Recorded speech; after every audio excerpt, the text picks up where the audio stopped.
Hello, everybody. Welcome to the Political Vigilante. My name is Graham Elwood. I'm joined by founder of the People's Party, I believe, maybe co-founder, Nick Brana. Nick, how are you doing today? Doing well, especially excited to be with you now in the midst of Force the Vote and right after having announced our advisory council. So it's a very exciting time for us at the People's Party. Well, first of all, I've talked about People's Party numerous times on this show and how much of a fan of it I am and how we all want it to succeed. Not that picking between the lesser of two rapists in November wasn't inspiring, but it's just, and as we watch Joe Biden, just boy, the diversity, the number of different women and people of color that'll be involved in bombing and bailing out Wall Street and taking oil lobby money is just exciting. I mean, it is just exciting, and I'm sure you're excited as I am. Thrilling. It's just like the pinnacle of human achievement when we can get people of color and marginalized communities to devastate their own communities as opposed to white men. You see a gleam of hope for the future is what you do.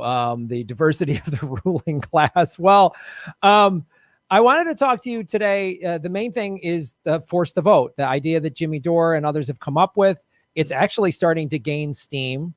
And the vote, I believe, will tell everybody where you're at with it and where it is in general and how people can get involved.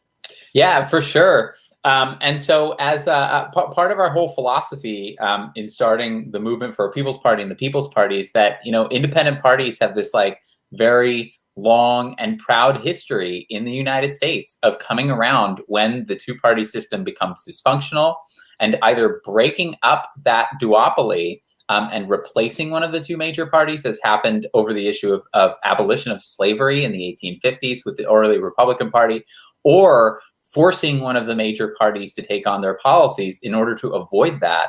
And so here, we're in the middle of a pandemic, that has just devastated people to a degree that was really kind of unfathomable, even for the United States. 40 million people are at risk of eviction. That's more than 1 out of every 10 Americans. It's unbelievable. 15 million Americans have lost their health care, their insurance. There were 50 million unemployment claims at the height of the pandemic. And yet this country has done, it hadn't done anything since the CARES Act for literally 9 months. It gave people crumbs and then it stepped away. And so the issue of Medicare for all and universal health care is one that is really stands out as being something that is uniquely horrible about this country, even in the midst of everything else. The fact that every other country guarantees healthcare to every man, woman, and child as a human right, and the United States had more than 30 million people who were not covered even before the pandemic, and another 15 million now. And so we're saying now, particularly that the Democrats' incompetence has cost them seats in the House and has left them with just like a razor thin margin. It only takes a few bold progressives to really stand up and force the vote and make Pelosi's vote contingent upon a Medicare for all floor vote. And I want to say that really is that the bar is really at the floor. With that, it's just a vote. It's a vote. It's not even AOC.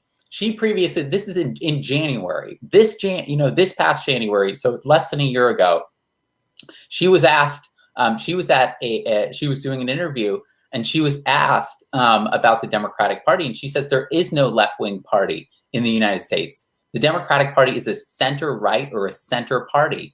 And then when she thought, how can I describe that? Or what can I use as the litmus test of that? She said, we can't even get a floor vote on Medicare for all. That was literally her litmus test over whether there is a left party in the United States. And so now we have it's like 4 or 5 days away, one of the best opportunities and moments of leverage to actually meaningfully advance the fight for healthcare as a human right in the United States. But it's going to take the progressives in Congress actually standing up, growing a backbone, and of making demands of Pelosi for their vote. Yeah, it's I mean, God, we could spend all day quoting all of the things AOC said a year or two ago that she's now going, gee, I don't know. It's too performative. Like, oh yeah. I mean, remember when that guy stood in front of the tank in Tiananmen Square? It was so performative. Right. What was the step two? I didn't get it.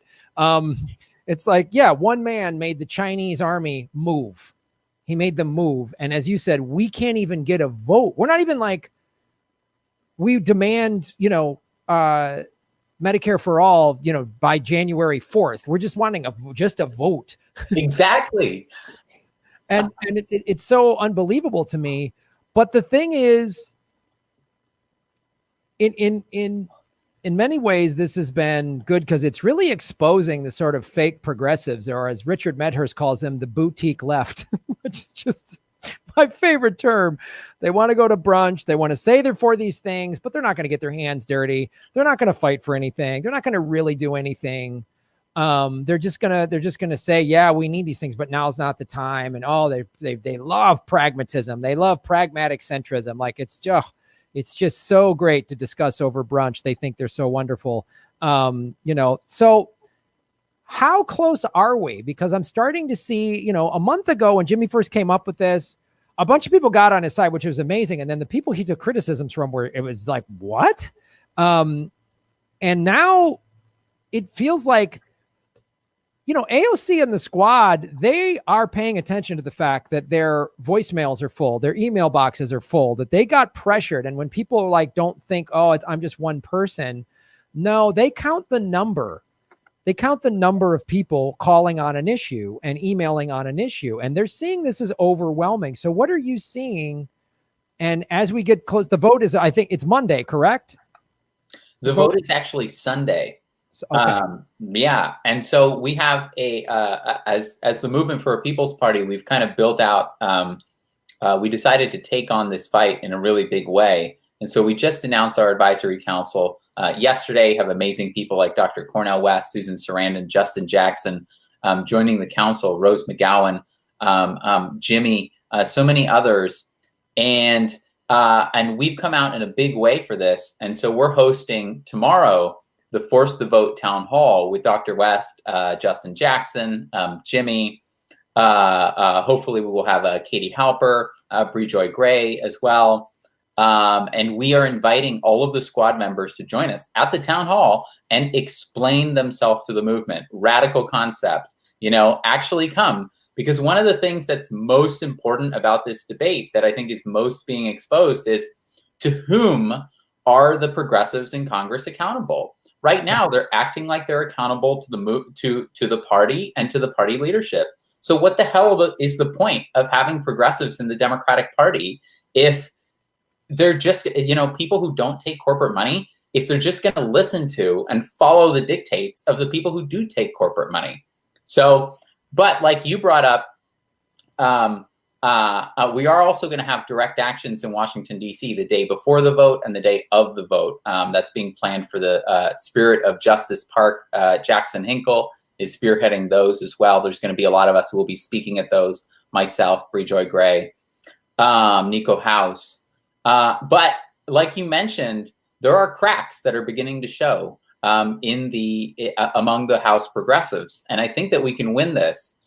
So, for example, Ilhan Omar has been tweeting about how it only takes a few progressives to really block the Democrats from passing things now that they have such a thin majority and Biden's pulling more people out for the administration, more people in the House, more Democrats. Then we also had Jamal Bowman and Cori Bush, who recently went on CNN on Sunday morning, and they said that, in fact, they're not pledging their vote to Nancy Pelosi. They're going to consult with their community. Now, to me, what that means is that they're laying the groundwork for not voting for Pelosi potentially. So there's some very promising signs there. And I think that what we can do now, and I'm hoping that what we can do as the People's Party with our advisory council, bringing so many other people to bear in this fight, is that we can bring a sledgehammer to this dam that is beginning to crack. This is powerful. So let's just say that these people do withhold their vote on Sunday. What happens? Like, walk us through how this could shake out if it is successful. So the way it would work, there's been a lot of people saying that it would potentially get Kevin McCarthy elected, who's of course the Republican running. That's false. What the House rules for the speakership rules say is that you have to get a majority of the votes. So you have to get above 50% of the votes cast in order to be speaker. And so what you can do, and what has in fact been done before in history successfully, is that the progressives could simply vote as a block. It would take less than 15 of them, and they could vote for another candidate. They could pick Pramila Jayapal, they could pick AOC, whomever. And then what will happen is that neither Kevin McCarthy or Nancy Pelosi will have the required 50%.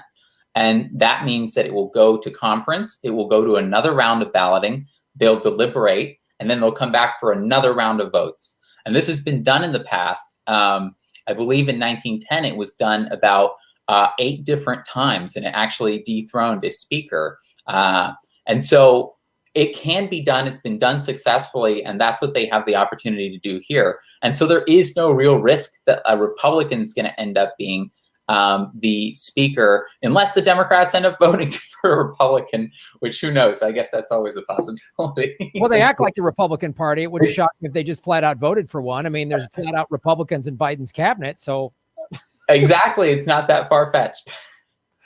But that's how it will play out. And that's, there's utility in doing that. It's in and of itself, because it really highlights the difference between progressives and between the establishment of the party. And it really destroys whatever mandate Nancy Pelosi had left after doing so poorly in the House elections anyways. And so there are so many things to be gained by doing this. And it so outweighs the prospect of what, for example, AOC has been sharing on Twitter that they're doing instead, which is like getting pay-go exemptions and committee assignments, which ironically, days after she said that, she was knocked off the committee assignment. So what's keeping you back now? And probably the greatest irony is that she was knocked off the committee by someone who did threaten to withhold the vote for Nancy Pelosi. Well, yeah. I mean, it's like everything she says, she just keeps contradicting herself. And it is, you bring up such a great point. What's the point of having the squad and progressives in Congress if they're just going to acquiesce to the corporate leadership of the Democratic Party? And this is where us actual progressive voters need to really hold them accountable and threaten to vote them out. I mean, this is the thing that when people get all afraid, the Republicans, like the Tea Party was not afraid of the Republican Party losing seats or anything like that to the Democrats. That was their threat. They said, if you don't do what we want, we'll let the Democratic Party take over. We don't care. And that's how they were able to get so much stuff done. That's how John Boehner got run out. I mean, so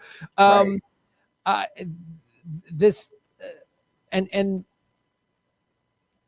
all right. So that's, I think there's a difference though between what the progressives are trying to do in forming like a Tea Party of the left, because Bernie was big on that in 2016 as well.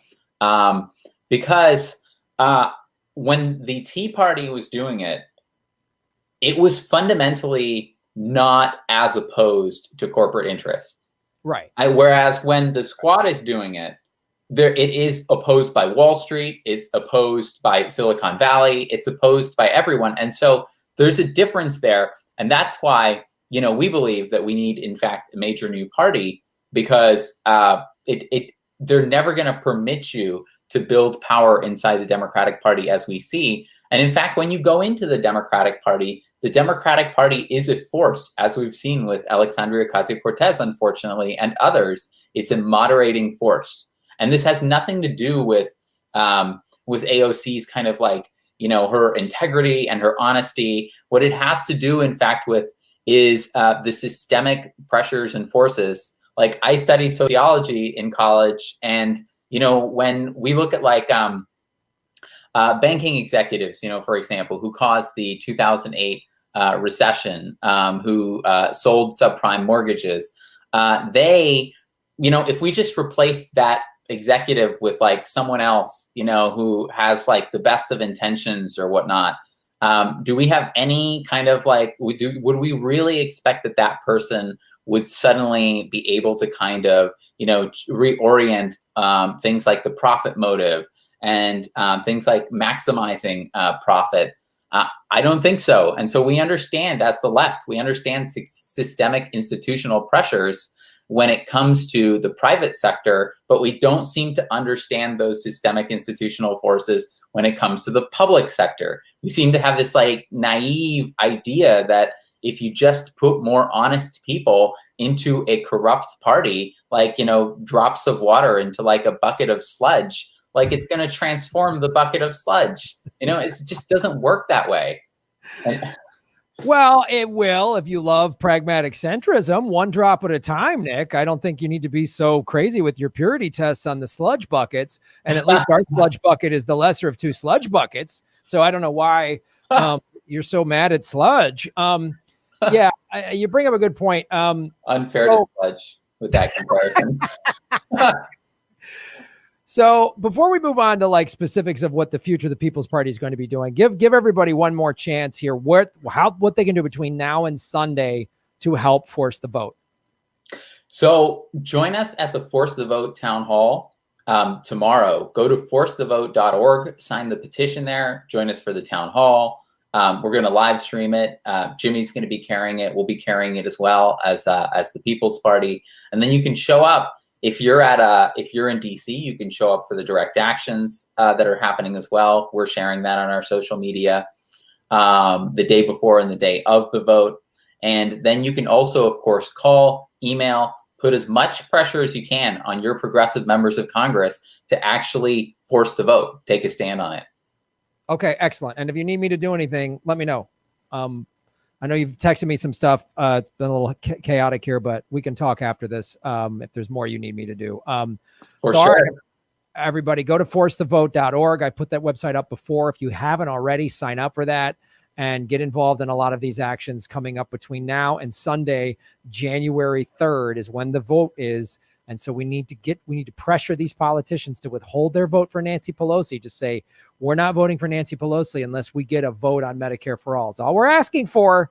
It's all we're asking for. People are like, you progressives won't make concessions. No, this is very much a concession. Like the other option is the 40 million people about to lose their homes, burning everything to the ground. So I would say this is actually us being very conciliatory. So I would anyone ruling class folks, I would, within earshot of this, I would pay close attention to how close the guillotines are coming. And this is something you can do to stave that off just for your own self-preservation. Yeah, everybody do that. I wanted to talk to you, Nick, about the future of the People's Party and what is your like goals? Like, what are you guys like? How are you going to roll this out? Because obviously you've seen, so, I mean, I was hoping you guys were going to have a candidate for 2020. I was hoping it was going to be Jesse Ventura, quite honestly. But what's the strategy here going into the midterms and everything else coming up? So the big picture is that we want to run in the midterms in several congressional races across the country. We want to get a representation in Congress, foothold in Congress, similar to the way that it was done when the Republican Party replaced the Whig Party in those first 2 years. That's what they did after forming as an official party. And then we want to use that, and we want to use the bully pulpit of Congress. Our members of Congress, when they get there, they're not going to give a damn about committee assignments. They're there to use the bully pulpit. They're there to actually put pressure. It doesn't matter what, they're not going to be part of the Democratic caucus. Nancy Pelosi, they don't want anything from her. And every single one of them is not going to equivocate on Medicare for all. They're for Medicare for all. There's no middle ground. Yeah. And then we want to use that as a launching pad to run a presidential campaign in 2024 with ballot access across all 50 states. It's very doable. The Green Party, with almost no resources, has basically done it. The Libertarian Party has done it, the past 2 times with also virtually no resources. And so that is the big picture plan. And I'm happy to say that we are an official party now. We filed in our first state of Maine. And so we are registered as the People's Party. And next up, all the rest of the states, particularly over the next year, we'll be getting ballot access everywhere. So what congressional districts are you targeting? So that's something we're still thinking about and looking for good districts. But some of the districts that we're thinking of going after are like these super deep blue districts where Bernie did really well in 2016 and 2020. And so it has a progressive leaning. And yet there's like this establishment corporate, Democrat who's like held onto it for like a decade or two. There's a bunch of districts like this where the Democrat is totally out of step with the district itself. But and it's basically like a one-party district because it's super gerrymandered blue. And so that means that we can come in as the People's Party and we can run against them as the second party in that district and have it be a referendum between the People's Party that actually stands for what everyone in that district believes in, and is actually running people like community organizers, people who are rooted in the community, respected in the community, as opposed to that corporate like establishment politician who's been there forever and doesn't represent them. Well, Ted Lieu is my congressman in my district in Santa Monica. If you guys want me to, I'll run against him. Oh, amazing. We should definitely talk after the show, Graham. All right. Because I'd love to unseat that guy. I'd love to. And it's a blue district. It's Santa Monica and Culver City. They're always going to vote blue. And I'd love to get him in a debate, man. So, all right. So what then? So basically you have to register in all 50 states. Is that the goal? You have Maine already done. You have to register in all 50 states, and then you can have a national base to run like a president or whatever? How does that specifically work? So you do have to register in all 50 states. Each of the states has their own kind of like party system, basically. And they have different requirements, like you need different signature levels that you need to get or register, or people who you need to register to the party. Like in California, it was 65,000. That's probably gone up a little bit because it's like a fraction of the vote total in the last presidential election. But it would be registering 65,000 people in California, for example. In Maine, we have to register 5,000 people to the party, and then we get official major party status and ballot access. So that will be basically the process. But we can run for president. I mean, we could run for president even if we didn't do that, but we intend to do that because it helps protect us and insulate us against Democratic Party efforts, the kind of which you saw during this past election, where they were trying to knock Howie Hawkins and the Greens off of the ballots. That's because they were going for candidate ballot access, but if we have a ballot line in those states, we're immune from that. Okay. And so then you need these, like you say in California, 65,000 people to sign a petition, or I'm sorry if I'm unclear on this. Just register with the People's Party, just as you would become a member of the Democratic Party or the Republican Party. Ah, so whenever you so like you get your voter registration card in California, it has all the parties listed on there, but let's say People's Party isn't listed yet. You check other and put People's Party in there. It will be an official option. And so once we file in California, we will have the official option of kind of checking People's Party, and people will be able to register with it officially on a voter registration form. And then once we get the required amount, we have an official ballot line. And so 65,000 in California, it's a piece of cake. Done. And when the minute it's available for people to do it, please let me know, and I'll start pushing it on this channel. I'll even have you back on, or whatever we need to do to make that happen. I absolutely I became an elector for Draft Jesse. I'll do whatever's possible. And I really don't give a shit about the people in power at all. So, Well, awesome. Okay, so then how then can people, for these long-term efforts, how can they get involved with the People's Party? You can, we're building hubs across the country right now, chapters across the country, which are helping, they're going to start helping to get us on the ballot everywhere. And so they'll be collecting the registration signatures, for example. They'll be collecting signatures for ballot access. And so you can join us by volunteering at peoplesparty.org and head to the volunteer tab and join us there. You can also make a donation at peoplesparty.org. You can get involved in Force the Vote right now. These are all the ways that we have. And so we need everybody kind of building locally, because we're going to start building local party committees, state committees, and also organizing kind of efforts so that we can get on the ballot everywhere. And so that would be the biggest thing that everyone can do, is to help get us on the ballot and to help organize in your community just around, issues that are happening, locally as well, not just national issues. And you can do that at peoplesparty.org.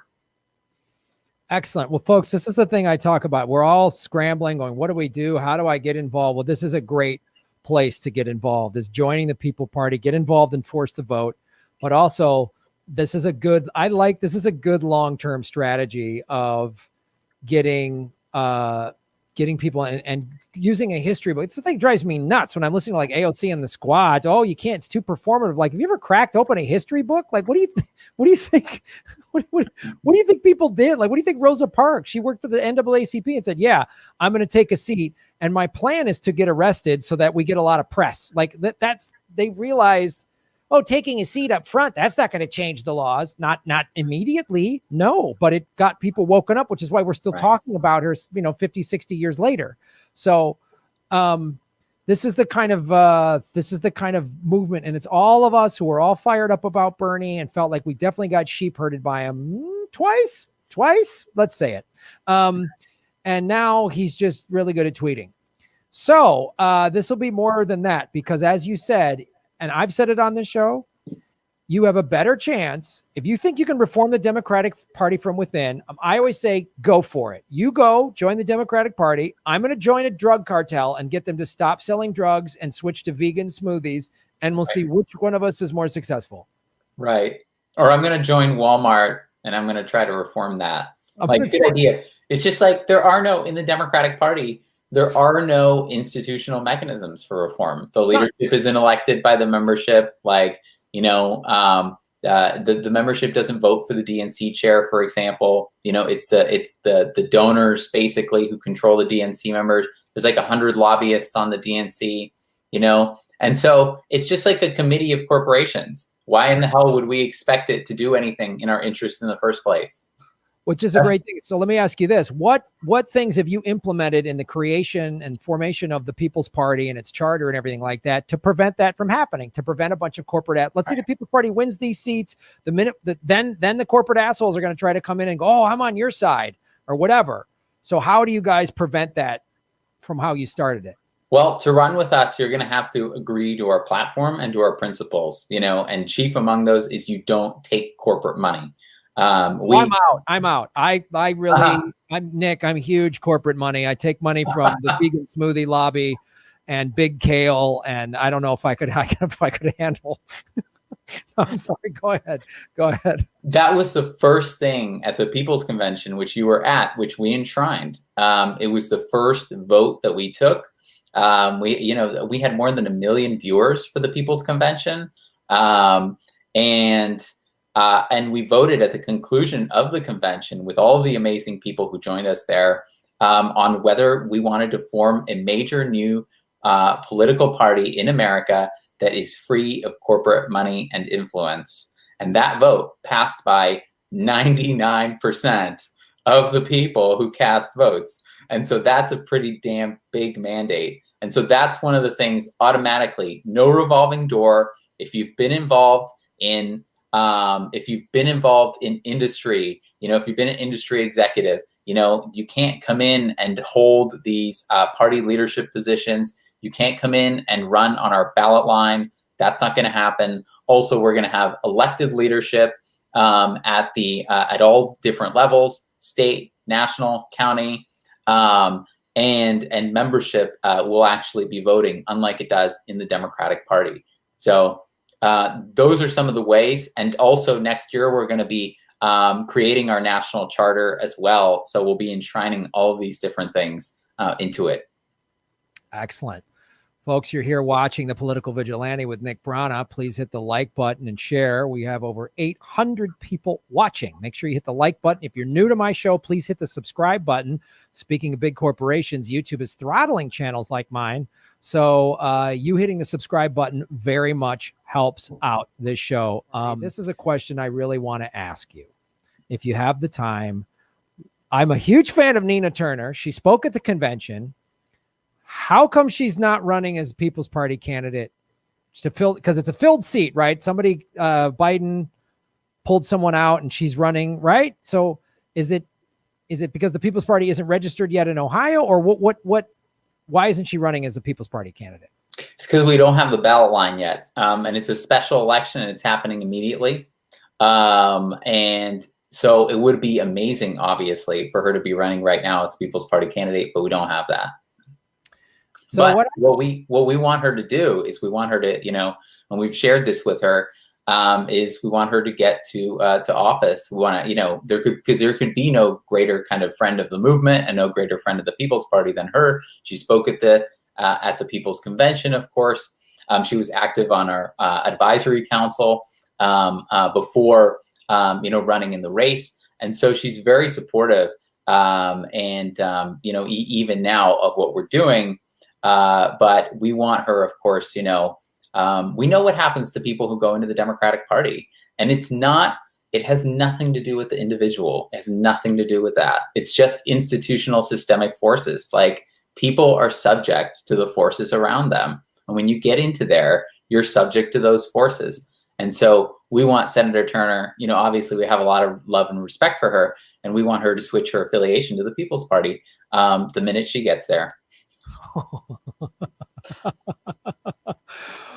Well, dude, I mean, that's the thing I've been saying is, like, we need a huge defection. We need a big defections to really, especially give your party steam. And I'm sure you're thinking of that as well. And again, Nina spoke at the people. I mean, if Nina ran for president, I would work on her campaign in a heartbeat. Like, I would absolutely do that. So do you think she would, if she wins, do you think she's going to switch? I think so. I think if this movement and the progressive movement demands it of her and says that, we want this to happen, I think that she would. I think that she'll have to see a lot of support for it. But I think that she absolutely would. And I think that she would help encourage other progressives to do it with her. Because yes, just like you're saying, we need and want some of those big defections. And so right now, with Dr. Cornel West and Susan Sarandon, so many amazing people, Rose McGowan, joining the advisory council, Justin Jackson, Jimmy, and so many others, it's a big, big group that represent, students and activists and artists and poets and, people from like all across society, real amazing, beautiful cross section. And if we all call on her to do it, I think that she will. And that represents us kind of working our way up, if we kind of continue to pull people out of the corporate parties and they continue to join us, we will work our way up to those politicians, like the progressives in Congress. And obviously, if they broke off, even one of them, but if they broke off as a bloc, that would be, one of the most significant developments, politically, in this century. So that's the goal. I mean, that is earth shattering. That is the kind of thing that we would need. It would need some sort of monumentous movement like that. It was the thing we were kind of hoping, like in 2016, Bernie was going to run as an independent or something like that. That didn't happen, obviously. But if Nina broke off and took some of the squad with her, and Ro Khanna and some folks like that, that would be significant. And if Bernie had run in 2020 as a People's Party, can you imagine? We invited him in 2017 to join us as a People's Party. And, we probably haven't brought it up more, but we probably should, because everything that is happening now, Rather than where we are now, we could have President-elect Bernie Sanders with the People's Party and many People's Party members of Congress, senators, state legislators, city councilors, people across the country. That transformation that we're pushing for in 2024 and over the next 4 years, I want to point out that that could have happened. And it was because Bernie Sanders did not accept the invitation to do that, that he set us back really as far as we are. Because in the middle of this pandemic, if you had on that debate stage, Donald Trump, Biden, and Bernie Sanders, that would have been it. Bernie Sanders would have destroyed them. Because you would have, you would have seen Trump and Biden and gone, what's the difference? And Bernie would have just gone, what's the difference? Neither one of them are going to ban fracking. Neither one of them are going to give you Medicare for all. I'm going to do it. Student debt forgiveness. All of Bernie's things now more than ever would be like, it would be a done deal. We'd be like, oh, thank God. We just got to get to January 20th. And then Bernie and the People's Party are going to finally get us out of this hellscape nightmare. And it's just like, when he gets it president, he said he's going to pay for people's rent, not stave off executions, which is just that doesn't do anything. That's a good point. And Bernie needs to be held way accountable for that, man, because it's just like he had this moment. COVID appeared and put Bernie Sanders in this moment in history. You can look throughout history. And like, I remember reading Winston Churchill's book, and there's plenty to be critical of him on, but his handling of World War II, he was someone who said, I was made for this moment. I was made to be prime minister when this happened, when we were being bombed every day state for whatever it was, 2-3 years. I am going to lead us out of this moment. And Bernie was put in that moment. He was given to him. And he said, my good friend Joe Biden, and then he endorsed him and said, Donald Trump said, blah, blah, blah, threat. Which is like, it's like, oh man, it's so, and it's good for you to point that out and good for us to point it out, because we could have, like you say, President-elect Bernie Sanders. We could be hearing every day, oh, who's in his cabinet? Nina Turner, Dr. West. Whatever, like his cabinet would just be this who's who of like radical people that are going to make the country better. And when the right wing would be like, oh, socialism, he'd be like, don't worry about it. Socialism is just like the way you run your fire department or your library. I'm just going to take care of you. Don't worry about it. So we need to make that point to show people, see how bad it is now, see how good it could be, which is all the more reason why now get involved in the People's Party. And we're out of time because we're out of time in 2024 with, if you accept and understand, I think as most progressives do, as even Bernie Sanders and AOC have admitted now, that Donald Trump was a reaction to Obama. And it was a reaction to the fact that Obama made all of these progressive promises in 2008, Medicare for all, improving, labor rights, tackling the climate crisis. And then he just betrayed all of them. And then after 8 years of neoliberalism under Obama and people losing their homes and not doing anything against the banks, expanding surveillance, expanding the wars, you had the counter-reaction was Trump. Well, now we have Obama's vice president as president, who is more conservative than Obama. People are worse off than they were in 2008 economically. And people are more exasperated than they have ever been. And so if you have 4 more years of a worse, like rock bottom under Joe Biden, the counter reaction in 2024 is going to make Obama to Trump look tame. Oh God, people don't realize that. I'm like, Trump is just a buffoon. He's a narcissist. He's a useful idiot. He's not an ideologue. He has no crazy agenda to push. His only agenda is Trump, Trump, I'm great, Trump, Trump, Trump. What if some lunatic like Mike, what if a charismatic Mike Pence is about as charismatic as a piece of white paper that's like standing next to concrete. But he's a psychopath. The evangelicals are crazy and they're dangerous. And imagine it's going to be somebody who's going to, look how Trump rallied that base. Look how excited. You can say, oh, they're crazy, they're dumb, they're in a cult. Yeah. And he wasn't even smart enough. Like if Trump was a true,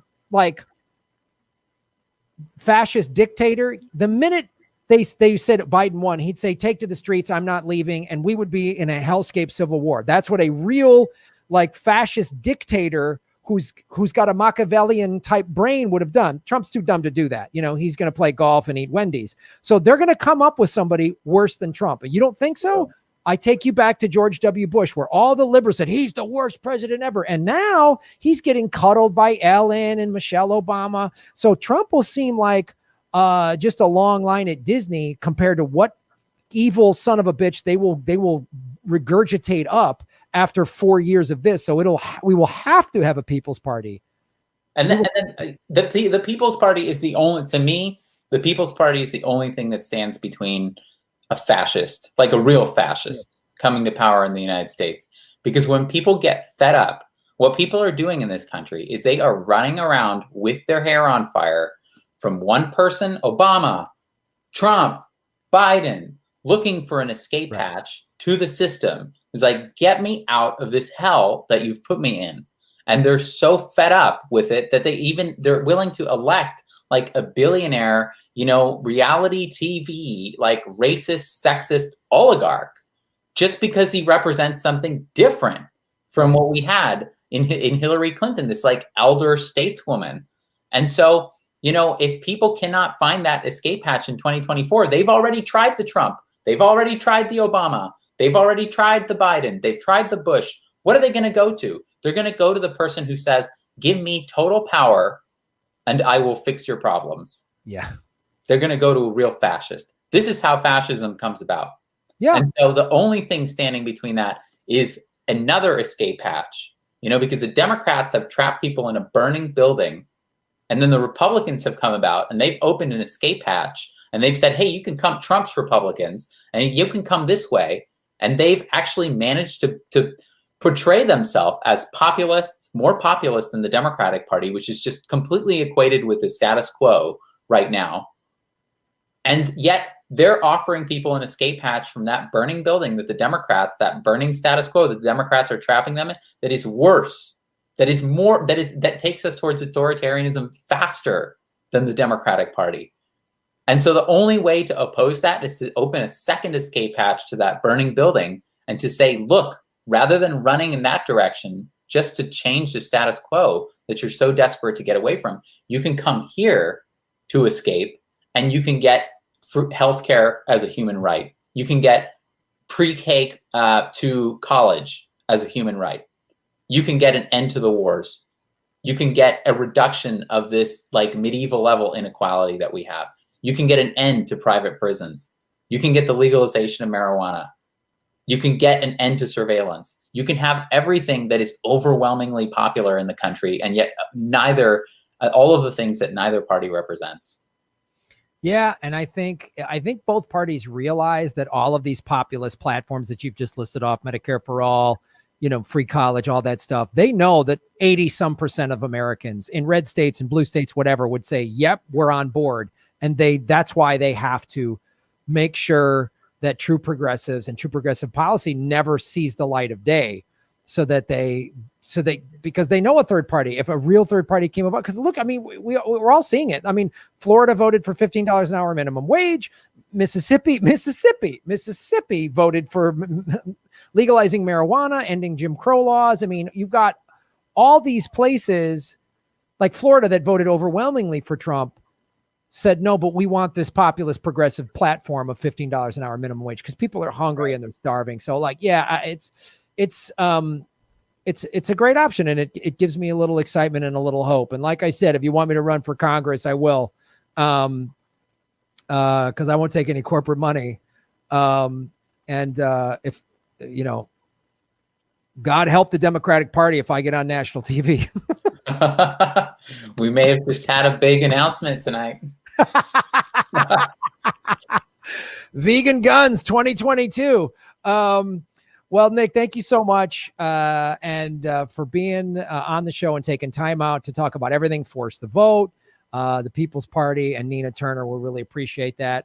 Everybody, please go to peoplesparty.org and forcethevote.org and get involved. When you talk about I talk about politics on a local level. I've been talking about it this whole time on this show, getting involved on a local level. And you're like, Graham, I'm just one person. I live in some little small town. Well, get the People's Party in your small town. I talk about get People's Party on your city council, get People's Party on your school board, get them on your state assembly. This is what happens. Nithya Raman just got on the LA City Council. She just beat a guy that is so backed by the big developers. That's a huge issue in Los Angeles. These massive developments, expensive high-rise condos and apartments, and literally tent cities at the bottom. There's a Green Party guy that just became mayor of Baldwin Park, a 26-year-old Green. He beat an 18-year Democratic incumbent. These are how we will make the change. And as Nick talks about, when we are running a People's Party president in 2024, there will already be this groundswell of local Congress, Senate, state representatives, so that pushing these policies, we won't hear this, oh, it's too performative, it's too hard, we don't want to do anything challenging, we want to go to brunch, be idiots. Go to peoplesparty.org. Nick, thank you so much. Anything else you want to leave with the audience here? That's let's do this. We got a few days to force the vote, and what we do in these last few days is going to set the tone about whether the progressives in Congress are going to be fighting the party establishment now that they have this really thin majority, or whether they're going to be laying down and doing what the establishment wants. And so what we're doing here with Force the Vote, it's so much larger even than Medicare for All. It's so much larger even than this one vote. It is really about a theory of change that is being debated right now about, do you get things done for the people in this country and progressives by playing nice, or do you get things done by making demands? And I think it's such a great point, man, because I think part of the problem with the lesser of two evil thinking is people have been so beaten by this two-party system that they don't even see a real option.